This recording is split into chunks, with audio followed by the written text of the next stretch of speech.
So, with a brand new Call of Cthulhu game coming out, I figured now would be the perfect time to release my useless review for Call of Cthulhu, Dark Corners of the Earth. Will you be leaving soon? This bus ain't going nowhere tonight, fella. Engine's blown, you see.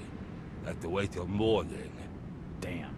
First off, this game is heavily story-driven, so I'll barely be talking about it. Safe to say that the story and the atmosphere are the best part of the game, whether you did read the book, The Shadow over Imsworth, or not. I know I didn't, because that would involve reading. What I will say is that you play as Jack Walters, a private investigator hired to find a man named Brian Burnham in the town of Imsworth. Nice lad. He disappeared recently from the First National grocery store in Innsmouth. Most reviews will warn you not to go into this game thinking it's a first-person shooter, and they're right for the most part. The game has a very slow pace. You'll be spending most of your time figuring out puzzles, reading notes, and sneaking, but there are some parts, mostly in the later part of the game, where you will be Call of Cthulhu Modern Warfaring it up. Stop! Stop him! Stop him! Though the point still stands. If you go into this game thinking it's a shooter, you will be disappointed. The game took me about 15 to 16 hours to beat, but there's a few reasons for that besides the genuine length of the game. Puzzle solving being one that pops in my mind. So let's talk about it.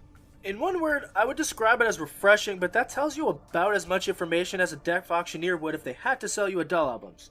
Shitty analogy aside, I say refreshing because of how challenging some of the puzzles can be.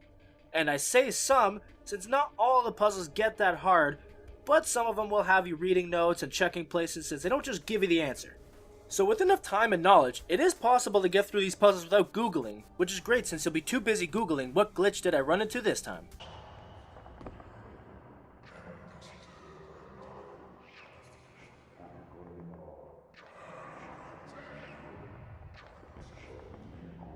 Yep, this game is glitchier than... That deaf auctioneer still? Here's a list of glitches I ran into in no real order. Not letting me look in my inventory. Dialogue cutting out consistently at the last word or two during cutscenes. Seems the locals didn't take kindly to my snoop.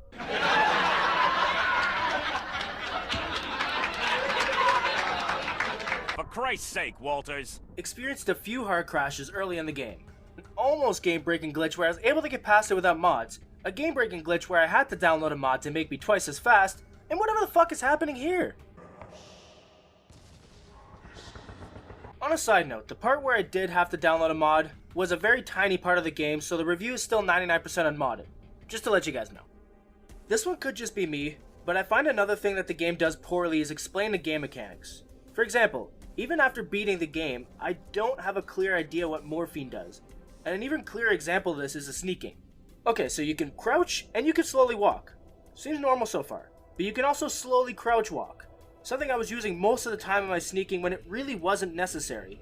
At least on normal.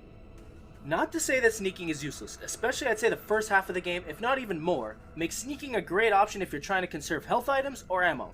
That's if you even have a gun.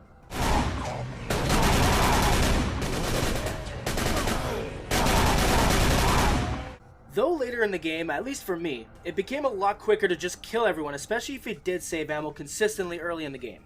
Plus, the ammo becomes a lot more abundant the further you are in the story. Now that we got the bad out of the way, let's move on to the wait. I completely forgot about the enemy accuracy, which is all over the place, like air, or assholes.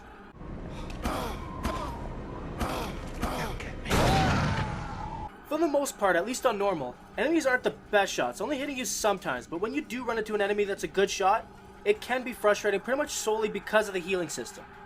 Though cool at first since different wounds need different healing items, can be very annoying mid-combat considering the long healing animations leaving you vulnerable, finite amount of certain healing items, and the side effect of injuries if you choose to ignore your wounds mid-combat, including death if ignored for too long. Now, I don't want to get off the wrong impression. This game has its fair share of problems, some even taking you out of the experience literally because, crashes. That being said, I still say it's a great game if you're willing to put up with some admittedly big problems. With multiple endings, a genuinely unsettling atmosphere, and a great story, it's hard not to at least be a little curious to where Jack Walters may end up next.